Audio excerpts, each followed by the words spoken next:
Friends, இடியாப்பமும் சுண்டல் குழம்பும் சாப்பிட்லாம் வாங்க.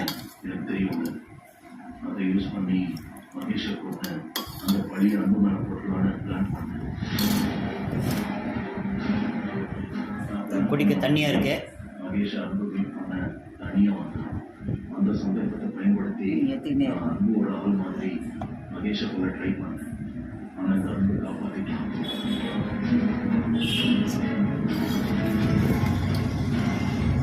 அதே மாதிரி ஹாஸ்பிட்டலுக்கு போய் மகேஷை இடியாப்பம் மூக்கடலை குழம்பு வாங்க, எல்லாரும் சாப்பிடலாம். சூப்பராக இருக்கும். வாங்க ஃப்ரெண்ட்ஸ், எல்லாரும் சாப்பிடலாம். வச்சுக்கிறோம் வாங்க. தண்ணி காட்டுப்பா. தண்ணி காமிச்சிட்டேன். ஃப்ரெண்ட்ஸ் வாங்க பூரி சாப்பிடலாம்.